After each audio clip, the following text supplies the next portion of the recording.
Now, Utah is just absolutely awesome, and it is one of the best states to live in. And I'm not just saying that because I'm a real estate agent, but I'm saying that because we've lived in other states.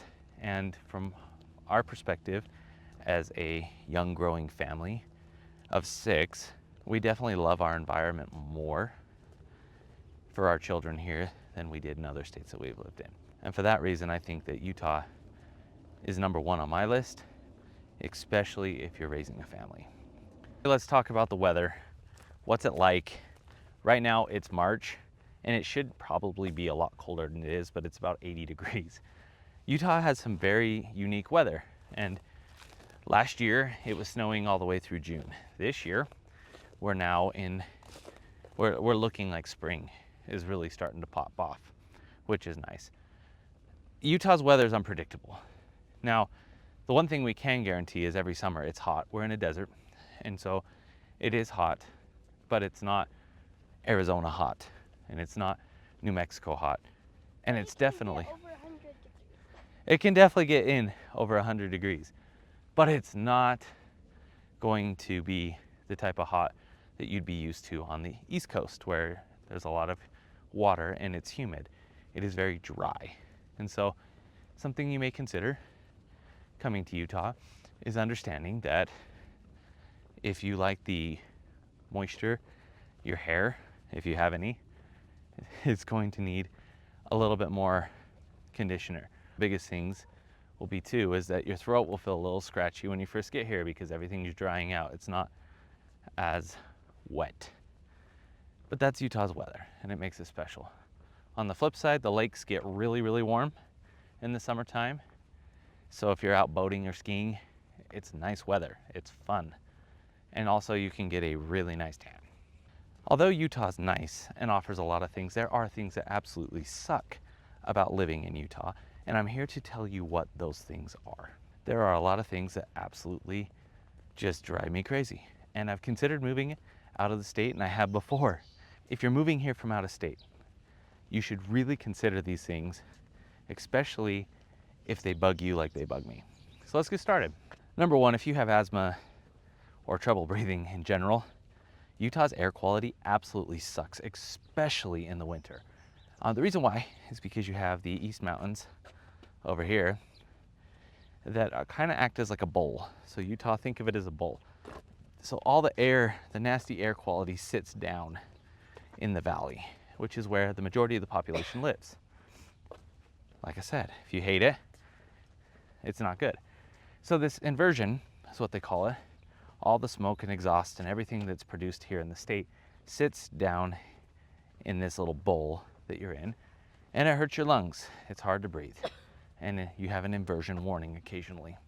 Now, this wasn't as big of a problem several years ago, but the reason why it's gotten worse has been because Utah is a desert, and Utah's water supply is variable depending on how much snow we get in the mountains every year.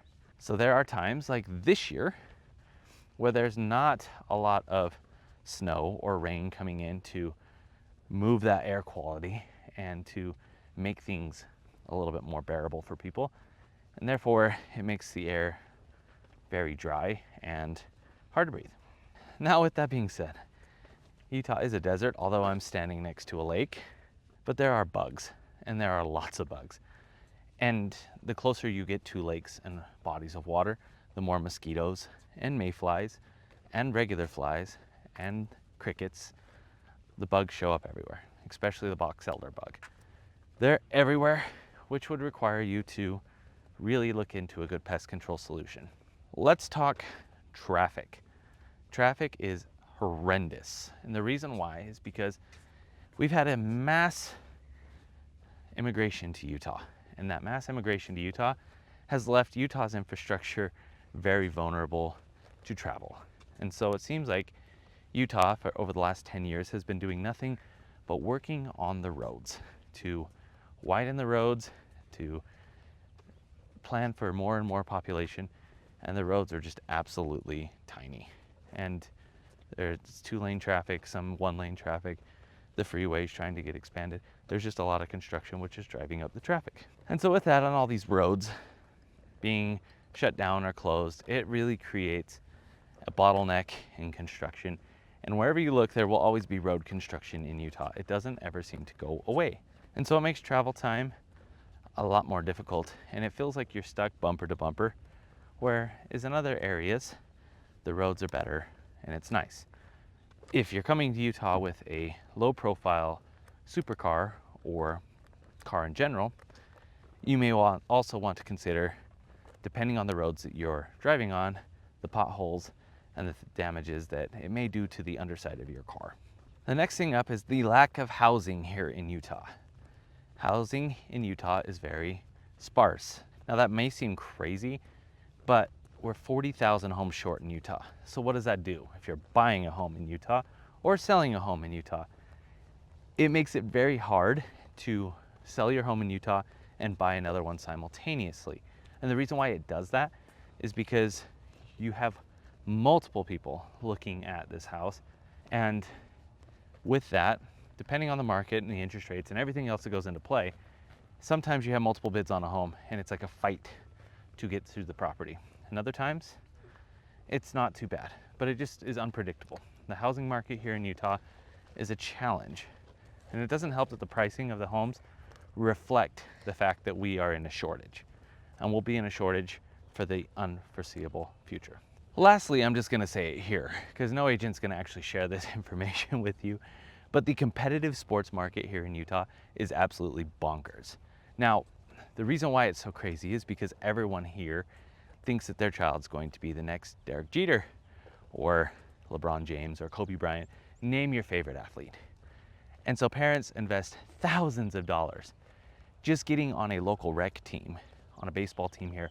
They have a draft where they have all of the children get together and showcase, and they have to draft. It is very, very competitive. And the sports are a lot of fun to go to, but also makes it a challenge just to get your kid into a sport and develop, because a lot of coaches have their agendas to win and to prove that they still got it, even in their 30s or 40s. So that's one thing absolutely drives me crazy, is how competitive and cutthroat the local sports are for the youth. Let the kids play. Let the kids develop and get better. On that same topic, Utah does not have a professional football team and probably won't have a professional football team.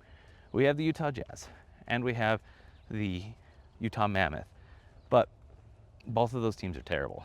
And there's a lot of investment into that infrastructure downtown, but it's a small market team and none of the players want to come. So if you're looking for like a good team to root for, but the Jazz are never going to take it all, which is sad as a lifelong Jazz fan. So there you have it, some of the things that make Utah just absolutely crazy. Now, we could mention the Church of Jesus Christ of Latter-day Saints for those that are not members of that church. We could talk about that, but I feel like there's a plethora of videos that all just go and bash on religious church. But for my opinion there, why don't you just let them be? It's not that bad. They love Jesus Christ. Let them be them. At the end of the day, there are a lot of things that are pro Utah and a lot of things that are con Utah. You have to come experience it, and you have to come get an idea of what Utah is actually all about. It's very pretty here, and there's a lot of things you can do, but some of these things just won't go away, and they had to be shared with you today. Thank you so much for watching. I'm Jesse with Fisco Real Estate,